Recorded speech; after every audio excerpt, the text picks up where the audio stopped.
Felicidades.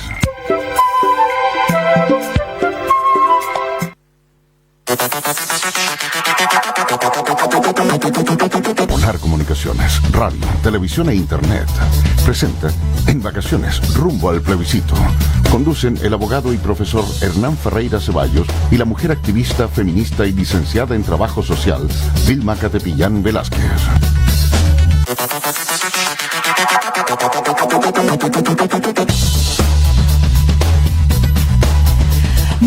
Pero muy buenos días, ya estamos de regreso a una nueva semana en Polar Comunicaciones junto a este programa, ¿cierto?, que nace a raíz de un hecho histórico que vamos a vivir en Chile en verano rumbo al plebiscito. Y como siempre, cada semana nos encontramos con Hernán Ferreira, ¿cierto? ¿Cómo estás, Hernán?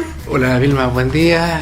Sí, el primer día hábil de febrero y comienza este programa informando con noticias, con entrevistas y con ánimo, con mucho ánimo, y que la gente nos llame, participe a los teléfonos que se la van a ir dando, ¿no?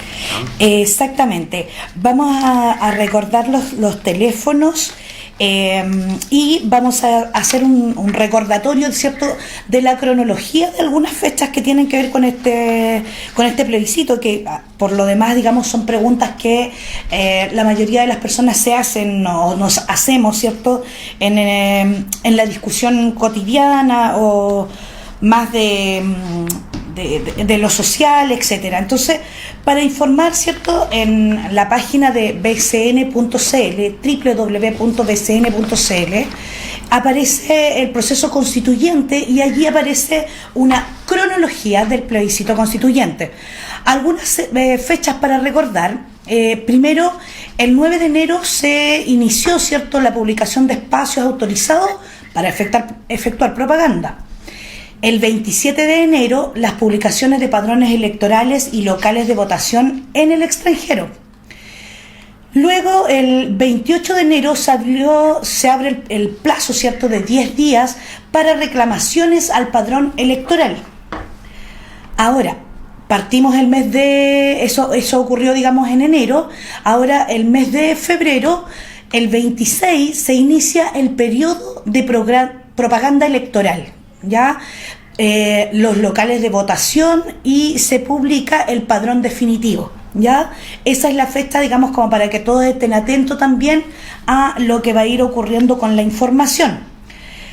Luego, del 26 de febrero al 27 de marzo, ese día comienza la emisión de la franja de propaganda gratuita en canales de libre recepción, ¿ya? El 27 de marzo comienza la emisión de la franja de propaganda.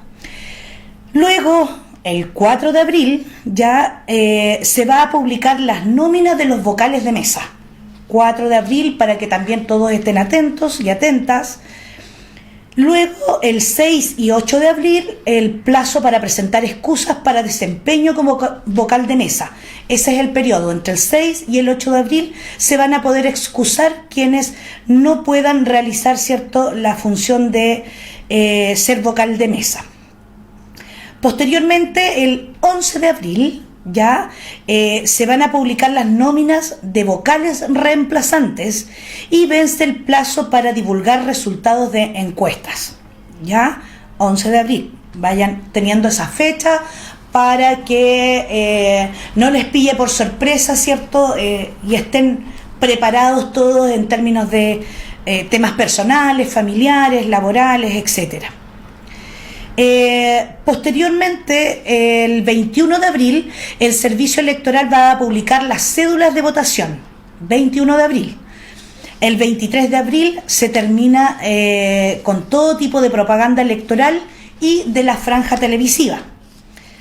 Luego, el 25 de abril, va a haber una capacitación a quienes son vocales de mesa por primera vez, para posteriormente, ¿cierto?, el día 26 de abril, fecha que se inicia el proceso constituyente, donde vamos a vivir el plebiscito nacional. Ahí está un poco el recordatorio de las fechas en relación a esta cronología, ¿cierto?, que estamos viviendo en el proceso hasta llegar al plebiscito del 26 de abril. Hernán. Sí, cabe destacar con una noticia que aparece que el Tricel, ¿cierto? Sí. Estableció que un tercio del tiempo de la franja electoral debiera ir para las organizaciones sociales. O sea, no solamente a los partidos, sino también un tercio del tiempo tiene que ser dedicado a las organizaciones sociales, una palabra que me cuesta mucho. Ahora, lo que no se sabe, y aquí está la discusión, cómo se va a implementar ese tercio, porque los partidos políticos tendrán que ceder o lo incorporan a su propaganda, o esa parte, y después son tantas estas organizaciones, claro, que este tercio, ¿cómo se lo reparten? Es un tema bastante complicado, pero por lo menos ya hay un tercio del tiempo. Sí, que me parece, porque un tercio, me imagino, para el acepto, un tercio para el rechazo y un tercio para los demás organizaciones sociales, que ahí verán si están por alguna de las dos opciones. Así que ya por lo menos desde ese punto de vista hay una buena noticia. Destacar siempre que el voto es voluntario, que hay 2 cédulas, que las 2 se tienen que... Es decir, hay 2 votos en realidad, 2 cédulas para cada uno, que ambas se tienen que marcar, ¿ya? O sea, no puede, si alguien vota rechazo, no puede dejar de marcar la otra. Y el que vota acepto, obviamente, si vota acepto, con lógica tiene que marcar una de las 2 siguientes. Pero la duda se presenta si que vota rechazo, si tiene que marcar convención mixta o convención constituyente, lo tiene que hacer, ¿ya? Así que esa es como para complementar la noticia que tú estás dando en cuanto a información a la cronología. Respecto de la cronología, que va quedando menos. Imagínate, este mes ya empieza se autoriza ya el 26 el 26 de febrero ya la propaganda ya en forma. Exactamente. Así que nos queda poquito días, 20 días, 23 días. Queda poco tiempo, la verdad. Queda poco tiempo en realidad. Yo ayer escuché una noticia, ¿cierto? Vi una noticia en realidad que esta encuestadora CADEM, en Plaza Pública, que es bastante famosa, ¿cierto?, va a dejar de hacer encuestas sobre el plebiscito. Porque todos los días viernes ellos publican una encuesta en general, ¿cierto?, económica, de política, y está incluido las opciones por el plebiscito. Pero declararon que ya no van a hacer más encuestas sobre el plebiscito. ¿Ya? En una cosa bastante extraña. ¿Cuál era su argumentación? No, disculpa, yo la verdad que estoy un poquito... fíjate que no, sí es el tema, digamos, no se tiene claro cuál es, ¿cierto? No se tiene, lo que sí dice, le escuché, ¿cierto? Que la opción acepto, ahí en noviembre estaba por el 80%, dice la gerente general que esto ha ido bajando, ¿cierto? Esta entrevista de la semana pasada, que ha ido bajando, y que ellos señalan que la gente general, que al analizar las redes sociales, ¿cierto? Si no creo que es Facebook y otras redes sociales más, parece que es Twitter, pero yo recuerdo que fue Facebook y otra más, ¿cierto? Ellos lo que ven es que, y esto es lo que dice ella, no lo digo yo por si acaso, que el 80% está por el rechazo. Entonces hay especulaciones que se dicen que por un lado las encuestas formales dicen una cosa, las encuestas, ¿cierto?, que uno encuentra en Facebook dicen lo contrario. Claro. Y al parecer, entonces, frente a la imposibilidad de establecer una cierta certeza en los resultados, al parecer van a quedar, ¿cierto?, mejor no lo van a hacer porque está tan revuelto por hacer el tema chileno. Exacto. Que pareciera que, porque si da un resultado y después el día de mañana no sale, ellos como empresa van a quedar muy mal. No, exacto, porque yo creo que también las encuestas han sido muy deslegitimadas a nivel social, redes sociales, pero como de la ciudadanía en general. Siempre hay grupos que están, ¿cierto?, más interesados en seguir estos resultados, analizar estos resultados, que está bien, es una opción. Pero efectivamente hoy día yo creo que quienes hacen las encuestas, estas empresas, digamos, que están trabajando para ello, efectivamente hoy día se deslegitiman más o pierden credibilidad, como tú dices, en caso de dar un resultado X u otro, y si no es así, entonces pierden credibilidad, digamos, en términos de lo que espera la ciudadanía, lo que opina la ciudadanía, etcétera, etcétera. Entonces, desde mi punto de vista creo que fue una buena decisión. Fue una buena decisión el que hayan dicho no vamos a preguntar nada. Sí, claro, más, porque imagino que porque está el prestigio de la empresa, digamos. Claro. O sea que si su resultado es muy distante de lo que sucede en la realidad después, es decir, va a quedar bastante entredicho. Sí, claro. Entonces, frente a la duda, como se dice, abstente. Yo creo que por ahí esa esa decisión que la encuesta académica que ha sido siempre bastante seguida, digamos, por los actores políticos junto con la CEP. ¿Ya? Así que ahí hay una cosa me extraña que sucedió la semana pasada. Es imposible tampoco no comentar los desmanes, incendios incendios intencionales, por lo que se ve, ¿cierto? De estos locales comerciales, del kiosco de Paula, si no me equivoco. En fin, fue penoso, triste. Yo creo que las redes sociales se llenaron, ¿cierto?, de mucha pena. Yo podía ver mucha pena, mucha pena, porque y todos coinciden, ¿cierto? Esta es una ciudad que no se merece esto, esto no pasa en esta ciudad, y sin embargo está pasando. Y creo que ahí todos debemos hacer una reflexión. Todos debemos hacer una reflexión, ¿cierto?, de cómo estamos llevando este proceso, de qué se está diciendo, de cómo se está diciendo, y a veces más que decir de lo que se está omitiendo decir, de lo que se está omitiendo decir. Porque cuando no se condena y se dice, mire, sí, la violencia es mala, pero es que mire, lo que pasa es que, entonces el que pasa que, entonces ya, cuando tú dejas, a mi juicio, una puertecita abierta, una ventana abierta, ya la cosa se complica, y por tanto autoriza a gente a pensar de que, bueno, si no me retaron tanto, capaz que lo pueda hacer otra vez.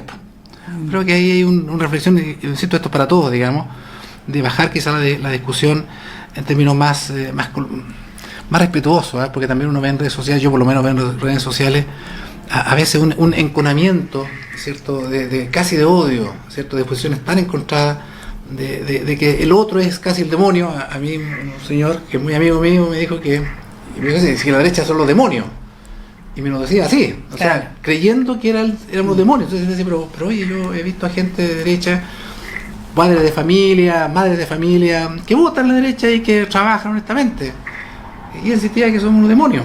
Entonces decía, bueno, y por otro lado también, ¿cierto?, la gente que está por el acepto dice, no, es que ellos quieren destruir el país. O sea, hay un enconamiento que creo que cada uno tiene sus legítimas posiciones, pero esto también, ¿cierto?, y sobre todo cuando no se condena la violencia, desde el día 1, a mi juicio, del día 1, estamos viendo esto. Ahora, y también para terminar, no puedo dejar de ser crítico también con las autoridades. Creo que esto también es un poco transversal, ¿cierto?, que las autoridades regionales y creo que han fallado, derechamente han fallado. Pertenezco, ¿cierto?, en su momento participé, ¿cierto?, apoyando para que estas autoridades estuvieran donde están, y así con la misma fuerza que los apoyé, también tengo que censurarlos, porque la verdad que su actuación ha sido lamentable.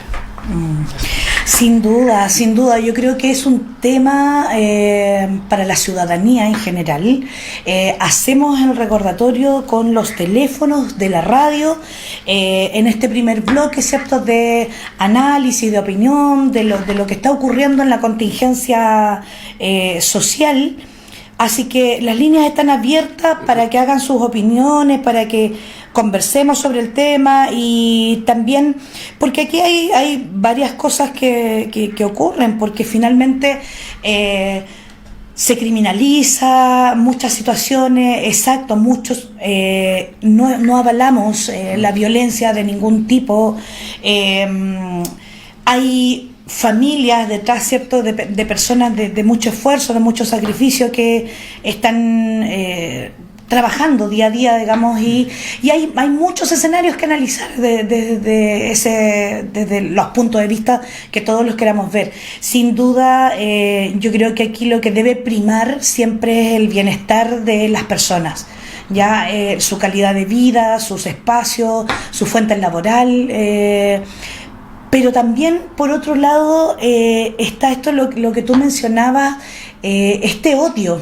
Ya estamos efectivamente en un momento donde efectivamente no sabemos ya qué es peor, si la violencia económica que sufrimos, si la violencia que ejercen los políticos, políticas, con cargos, con violencia, con abuso de poder.